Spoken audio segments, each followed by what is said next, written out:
Thank you, Graham. I was listening to the House rules, and I think the one I remembered most is that you have to be passive from whatever I say. And that's reassuring, because I may say some things that are probably not politically correct. I've tried all my life to avoid being politically correct. And although I was a politician, it didn't last long and only got to be one because I was not politically correct. But I think the best way to begin these brief remarks is to focus on the fact that my early career was devoted to studying paleontology as well as paleoanthropology. And basically, much of my best years were looking at the process of extinction, starting back in the earliest fossil sites we have in Kenya, the Miocene, and working through Miocene sites into Pliocene sites, into Pleistocene sites, and my wife and daughter and teams that they work with continue to operate in those time zones, which spans about, for sake of argument here, 25 million years. Extinction is much more common than new species appearing. And these extinctions occurred long before there were governments, colonial or otherwise, long before there was tourism, and in fact, long before there were even humans. And so, when you asked me to address a meeting, Serge, on we can fight our way back, I have to start out by saying, from where and who is we? And I'm saying these comments because I think a lot of you here are probably, even after the extraordinary amount of wine that's been flowing, able to remember some things to think about later. I'm having a lot of difficulty, but I'm sure those of you who are in your beanbags can do better than I can.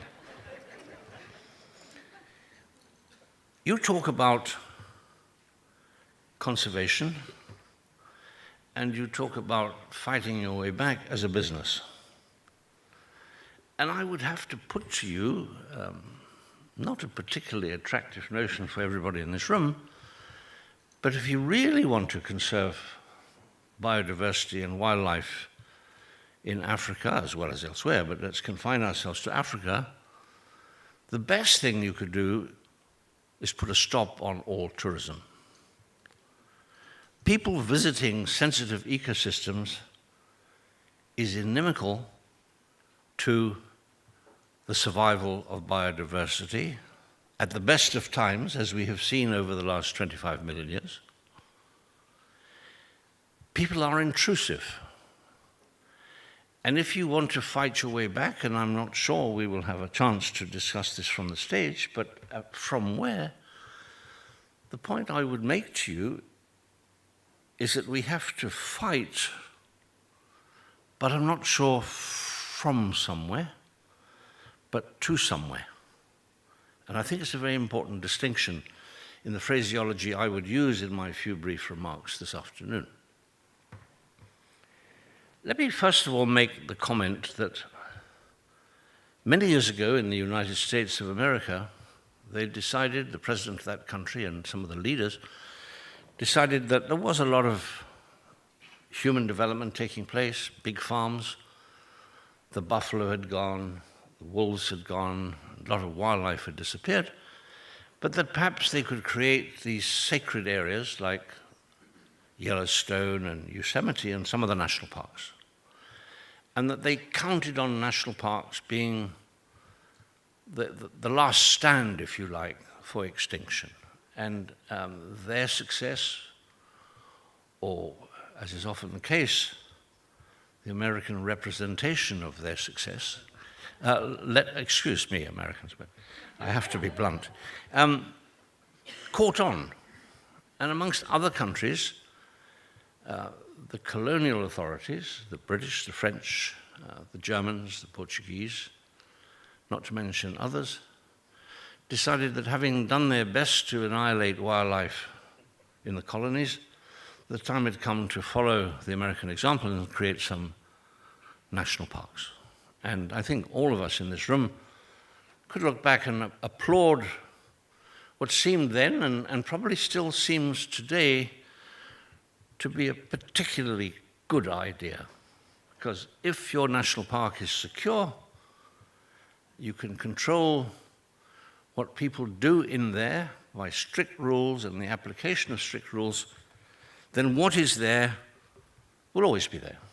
And I remember my first visit to this part of Africa, where this was at the end of the apartheid era.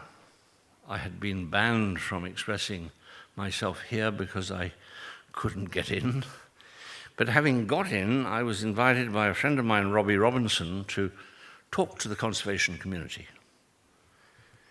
And I remember being told, well, you know, the difference between South Africa philosophy and Kenya's wayward ideas is that we are keeping these parks pristine. Now, I don't know how many of you study English, but pristine has a very particular meaning. And if you don't know it, perhaps go to the Oxford Dictionary rather than these tapping things, because they're a bit abbreviated. But pristine is a very bad word to describe an environment that is constantly under change. And so when they say that they created Kruger in a pristine condition, and they were going to kill elephants and do all the things they do because they wanted to keep it exactly as it was in its pristineness, that, if you took the time then, was presumably at the time of not its creation, but dare I say it as a non-believer, the creation. Well, it's plainly nonsense. There's nothing pristine about any environment in any national park, possibly with the exception of the South Pole, if it were a national park. So we have a problem in that we've created these national parks, whether they're pristine or not, they have now to be managed, and the reason they have to be managed is that once the colonial authorities gradually left their imprint but went away, and some countries took longer than others to get to that point, but having got there, they're experiencing many of the same difficulties, and that is the people want and expect what they never had before, but they want it now, because politicians said, if we come in as an independent African government, and the white colonial authorities have left, we can do all these things. And that's popular politics. And it continues to this day. So what we actually did, and I believe still it's being contemplated in some parts of Africa today, is we created islands, some big, some small, where biodiversity, pristine or otherwise, exists. Management authorities are increasingly looking at the difficulties of wildlife contained on islands, in quotes, by fencing, or by sugar plantations, or by cities, or by railway lines. And so your pristine environment now has little potential of biodiversity moving out or moving in unless we introduce it or take it out. That's a big role to play, to know what to take out and what to leave in. And the reason it's a big role is that I know you may not all share the view, but over the last 25 million years, climate has continued to change. Now, whether you want to call it climate warming or climate change, whether you want to invoke man or human-made carbon dioxide into the atmosphere, or whether you want to invoke global warming from other causes, there is now a very clear record that climates have changed, environments have changed, the biota has changed. And we are left with a paltry number of species compared to what existed in Africa, say 100,000 years ago, and not to mention going all the way back. So now we have these islands, and the temperature's getting warmer in most parts of Africa. Rivers are partly drying up because there's less rainfall, or if they're not drying up because there's less rainfall, people are beginning the journey of emancipation, and they don't understand why they should continue to live on small subsistence economy when somebody can sell them a water pump and we can take water out of rivers. And many rivers that feed into national park systems or biodiversity protection areas, the water systems are changing dramatically. And certainly with the current drought that we have faced in East Africa, and it's certainly true as much in Kenya as elsewhere, we've certainly in Kenya lost greater numbers of elephant and buffalo to drought than we have to any poacher. It's extraordinary how many things have keeled over. And it's related partly to food and partly to water. And you've all read, unfortunately, about the Laikipia situation in Kenya, where a lot of traditional herders moved their stock onto land where there was more grass, and the reason there was more grass, it was being managed on a conservative, sustainable basis, but people had a lot of animals. They wanted to graze them, and they didn't understand why they shouldn't. And in many cases, they took it upon themselves to break the law. And nobody in Kenya, the Kenya government or elsewhere, would condone that, but it's politically sensitive. And so whilst we didn't condone it as a government, we didn't use brute force to arrest the situation. And as a consequence of that, there have been consequences which we could have anticipated, and we have bad publicity once more in Kenya for the fact that some ranchers, a rancher was killed, and another conservationist by the name of Cookie Gulman was shot. No, Kenya's a lawless, bad country, and we can't manage the animals, we can't manage the domestic animals, we can't manage anything, we're just hopeless people. Well, that's a point of view that I've heard. I don't share it. But as climate changes, what's going to happen to these islands? And the reason I ask that is looking at the paleontological record of the world over the last 25 million years, every time there's been significant drying up, island faunas, no matter how big or small the fauna, the island's the first to have mass extinction. Not elsewhere, but the islands themselves surrounded by ocean. Now, we don't have oceans around our national parks, but as far as mammals and reptiles and some birds moving about and getting out of trouble, they are on islands. And it's going to go wrong.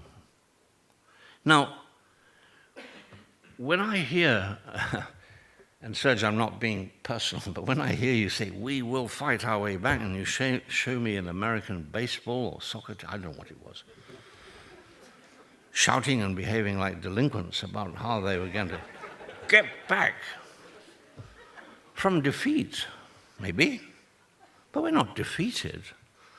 We're alert to the problems we face.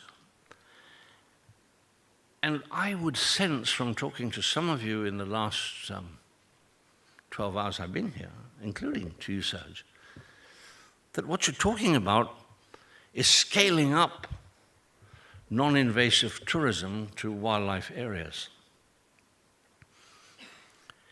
If conservation is your bottom line, I would suggest, and I'll use another English word that's not frequently used, it's an oxymoron. It's counterintuitive to plan to scale up something that should clearly be scaled down. Okay. Others will say, and I'm sure we will hear about it in the coming day, but wildlife is such an important part of the economy. They bring tourists from all over the world. But far more tourists go to non-African destinations than they do to African destinations. Partly because we don't have the infrastructure. Serge would say partly because we don't have the scaling up capacity. We don't have the tour operators. We don't have the hotels and we don't have the lodges. And we have some political instability. Now, political instability means the politicians have let things go awry. I was in politics and I understand what is being said there.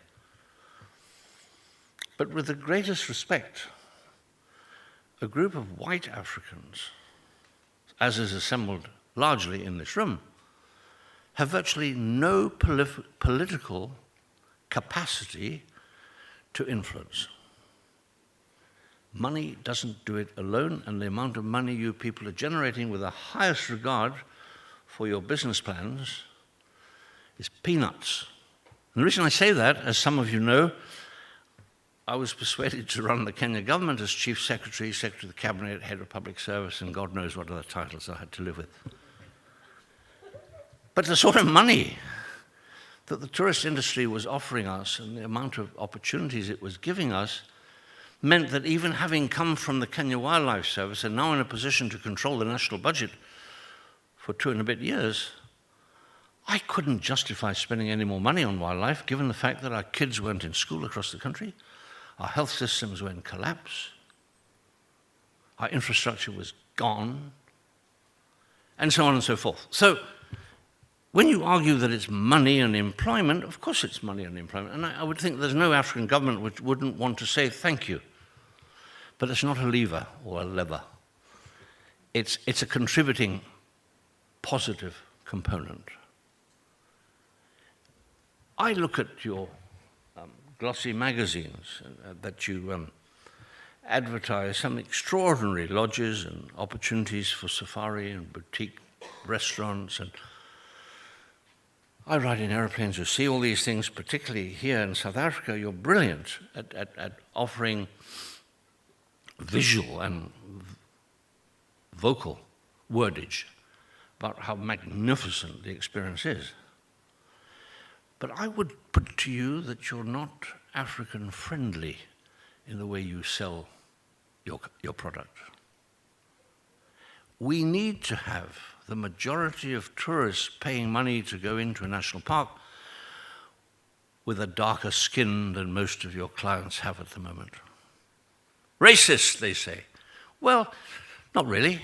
I come from another perspective. I believe we're all Africans anyway, but we are at a moment in time where those epithets can be used and where the argument of fighting our way back has to involve, I don't like the word, but I'll say it, black people, to get the political traction that you need to persuade governments to be less stupid with some of the things that they're doing. And I worked in government, I ran a government, I've been a politician, I was in parliament. And stupidity is the second name of most governments that I know, and it certainly was the case in my country. But we didn't intend to be stupid. We actually wanted, some of us, including my 2 presidents I served under, to do the right thing. But where? What? How do you quiet down the popular demand for things like land and health and education, while at the same time mouthing support for sustainable tourism that wants to scale up? Serge, I would challenge this conference to figure out how you can actually get over that big bump. I think it's a real bump. And I think all of you in this room, as I have, grew up with the idea that Africa is a vast continent, lots of wonderful creatures. We've lost a lot of them because of bad government, but we can fight our way back. The only people who can fight the way back are governments in this part of the world.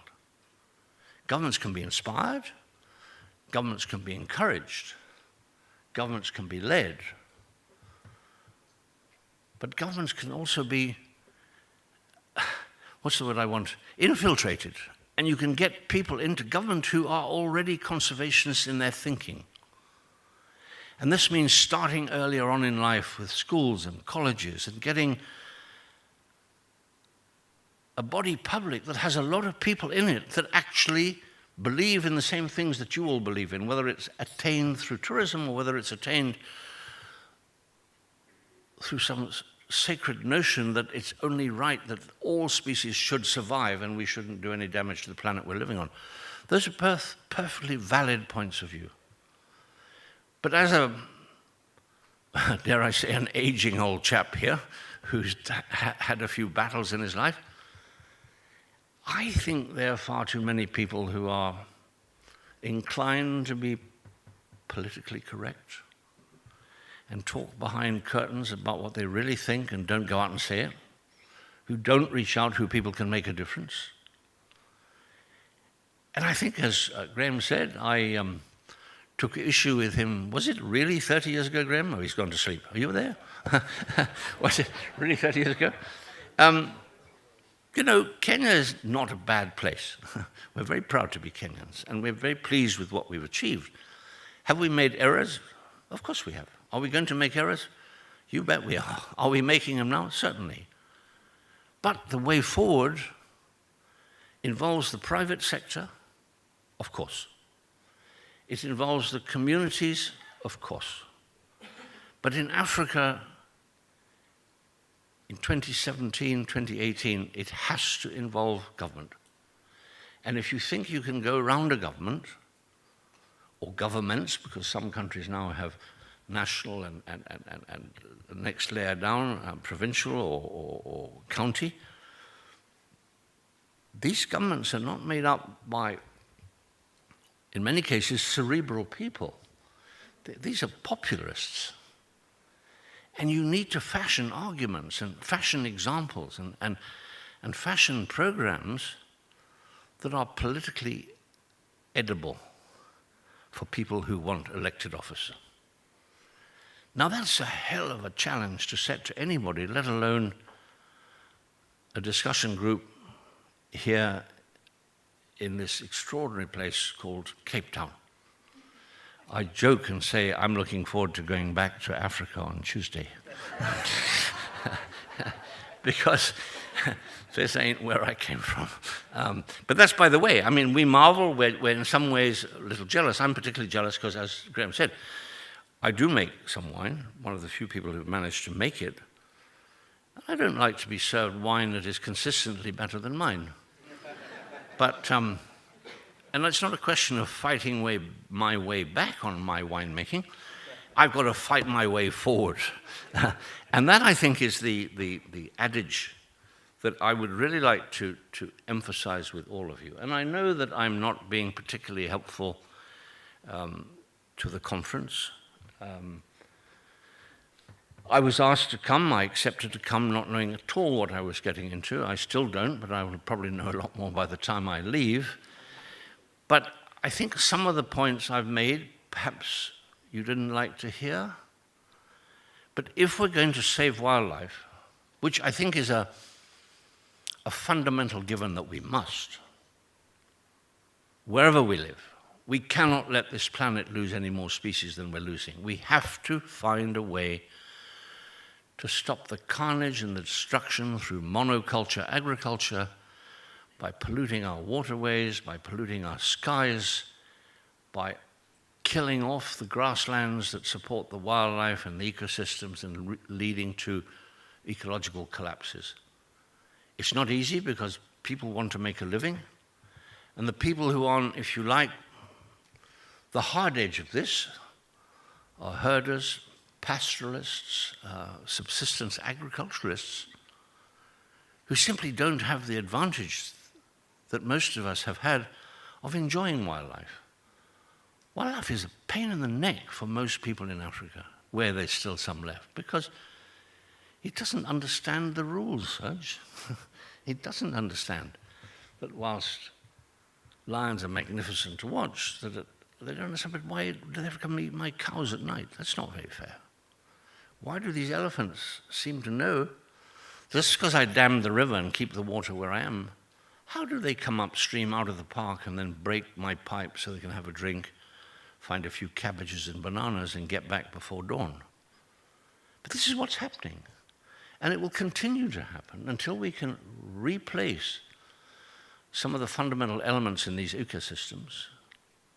But we're doing so at a time when the globe is challenged magnificently by a species that's out of control, us.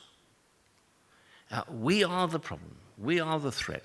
And it's easy to say, well, these governments are absolutely irresponsible in not introducing sort of mandatory family planning. Well, give me a break, you know. In this day when mandatory family planning is like mandatory human rights, I mean, it doesn't work always like that. It's not easy to do these things. And I just think sustaining our wildlife estate is a much bigger challenge than most of us realize. I think, and I've said to people here from Kenya and elsewhere, that I think the protected area concept, in terms of national parks and state wildlife areas where there's, in a sense, not necessarily absolutely true, but in a sense there's the shared ownership through shared citizenry and a shared parliament and a shared tax base and things like that.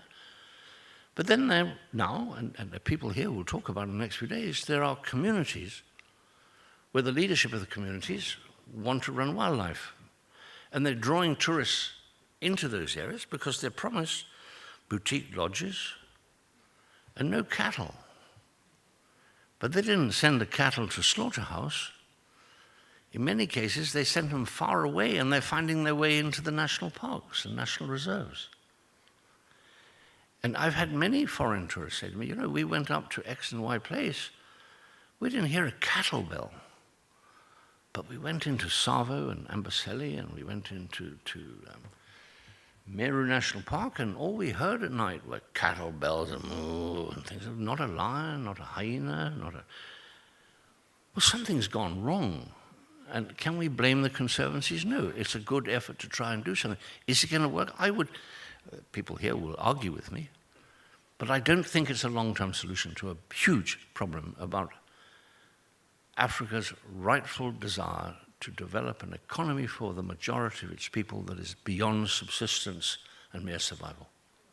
Why should a child not have the expectation that he or she can go to a good university and get a good job anywhere in the world? We are citizens of the world, and I dare say my work has proved to me that actually we all came from there anyway. Some got away, some have done well, but Africa needs a pull-up. And whilst conservation is vital for Africa, I think the commercial side needs to be replaced with an emphasis on the heritage side. African nations, African communities need to be able to hold up wildlife as something uniquely African in this day and age and be proud of that.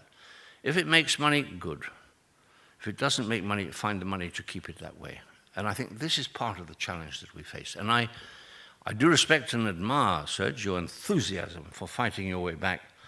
But I hope I've indicated to you that I'm not sure where from, and I'd much rather you change this label and said, fighting our way forward, because that, I think, would be positive, not negative. So I'll take a few questions, because I've lived out my half hour, which I was asked to give you. Thank you. Thank you.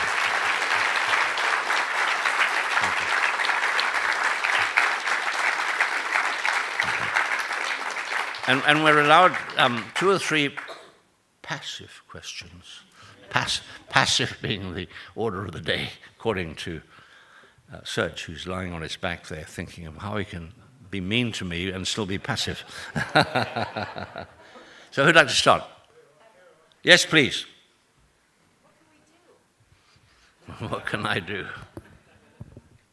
Well, first of all, I think what you can do is understand.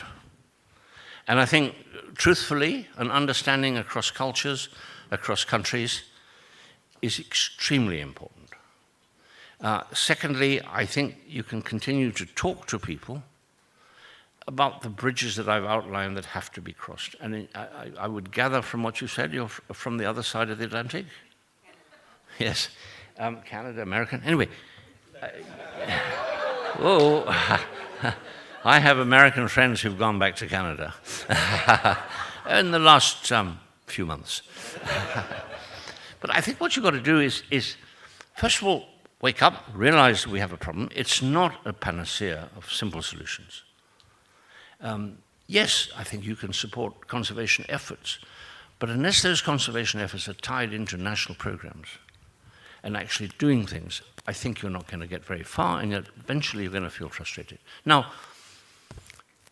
I've had differences with this part of the world on many occasions. over rhinos and elephants. I personally think that elephant conservation, the stemming of the illegal trade in ivory, is handleable. I think we're handling it now. I think getting China on board, not my efforts, but I played a part in talking to the Chinese government. Burning of 105 tons had an impact. It's going the right way. Now, they could renege, they could change, and at the moment I can just say I'm happy. But I would like a much firmer commitment that we will see in the next couple of years than we have at the moment. But trying to restart the ivory trade is a battle we've fought many times in Southern Africa. And basically, Africa doesn't have, much of Africa where the elephant don't have the border controls and the customs controls to secure their borders. Now, fortunately or unfortunately, heroin and such drugs are much easier to move about. And so I would, at the moment, put a big tick against elephants over the next 5 years, and I wouldn't see this as a priority for what KWS needs to focus on. It needs to be done. We should not become relaxed. But the clarion call should not be stop the elephant poaching. The rhino are different. They're much more valuable. A rhino horn of a moderate size can fetch a great deal of money, $60,000 to $100,000 a kilo in some cases. And it can be powdered up and sent out as pepper. And very few customs officers would take a bottle of peppercorns, so you're not allowed to take this out until I examine it. And I fear very much, again leading with my chin, that the wisdom of restarting domestic rhino horn trade in South Africa, who in their right mind, as an adult in the 21st century, is going to buy a rhino horn that they didn't shoot themselves and put on the mantelpiece? So who's going to buy it at that price? Well, they're going to buy it, and the middleman's going to come along and buy it again, and he's going to powder it up and send it out of the country for double the price. I think it's a very slippery slope. And whilst I understand it must pay to stay, I'm not sure. I think it's a dangerous approach to conservation, as I see it. But that's, you invited a has-been to talk to you. I can say these things, so don't worry about my warnings. But you can do a lot by talking, by thinking, by talking to people who have power. Not big power, little power. Move the agenda forward in Canada. That would be my hope. Who else would like to ask a question? Yes, ma'am.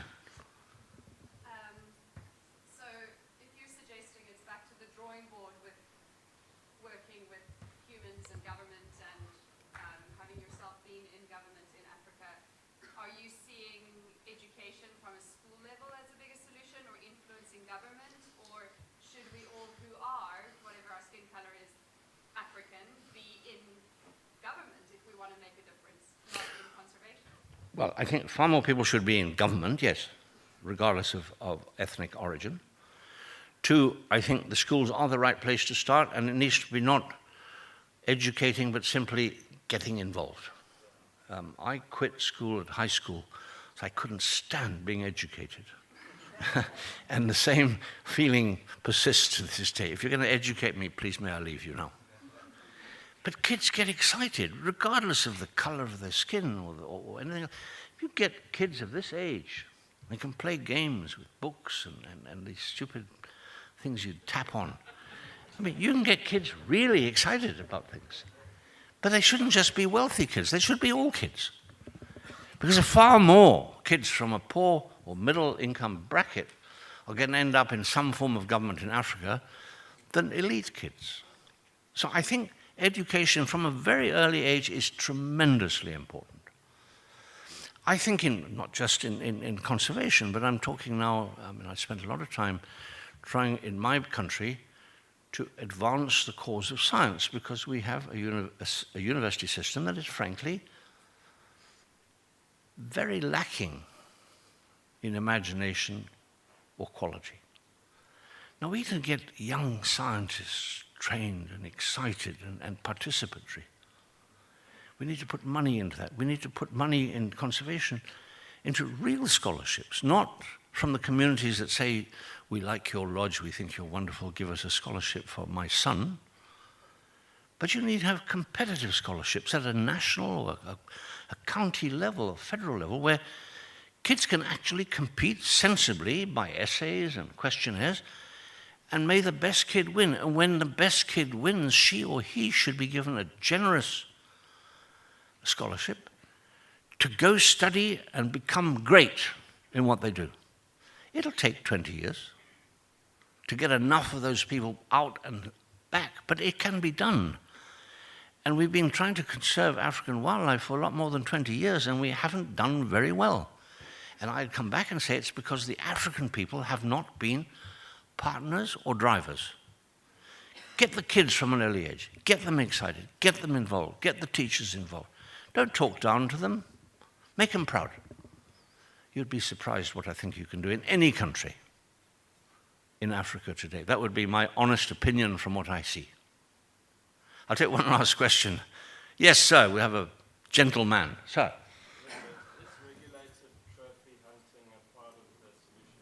So you have to speak up because I'm not only decrepit but deaf. Regulated trophy hunting, is it part of the solution going forward? Is regulation trophy hunting part of the solution going forward? Absolutely yes. Shock and horror. It must happen eventually, but we have to get there cautiously. There are many reasons why it could tip the barrel of apples all over the floor. And I think in certain societies, such as you have down here, it might be easier to sustain and justify. But in my country, it would be very difficult to do that at the moment, given the ownership of land situation. Oh, I thought he was going to come and biff me this Zimbabwean. So I wouldn't rule it out at all. And if you go back to when I started the Kenya Wildlife Service, it was built into our long-term policy. And we had culling, we had selling of skins, and we wanted to move forward so that it was truly participatory across the boundaries that we had at that time, which were partly economic, partly racial. But it's changed. Kenya's changed. And it must come back at some point. And I'm not personally a hunter. But I certainly see the value of well-regulated, well-controlled trophy or other hunting. I mean, and I say other because there are an awful lot of people who don't need to have some huge head on their wall, but are perfectly happy to go out and murder some creature. Listen, I don't mind. Good heavens, I wish we could apply it to our species as well. You know. So I think we have to be realistic and don't believe it when they say, oh, well, now Leakey's back at KWS, you're never going to see the light of day on that issue. Of course you are going to see the light of day if I should stay in the position I'm in, which for all sorts of reasons isn't probable for very long, not least I can't hear and I can't walk, but the other issues which I'm not going to share with you. But no, I'm not a long-term fixture. I'm just trying to put an agenda out in my own country to the government that I've worked with for many, many years, and to the people that I've worked with in different capacities over many, many years. And we'll try and put our own house in order. And when I'm surprisingly invited to come down to Cape Town, you know, in the spur of the moment, I said yes. And I know that I won't please everybody here with what I'm saying, but I think these are things that need to be said. That's all I would say. And you know, I hope you don't take it amiss. I honestly believe this, and as my friend Graham here, who's glaring at me, I think, has said, I've actually been very consistent on what I've said. I haven't changed my position one jot. And my daughters say, that's your problem, grandfather. You don't change your mind. There, I leave you with that. Thank you all very much. Thank you. Thank you, Richard.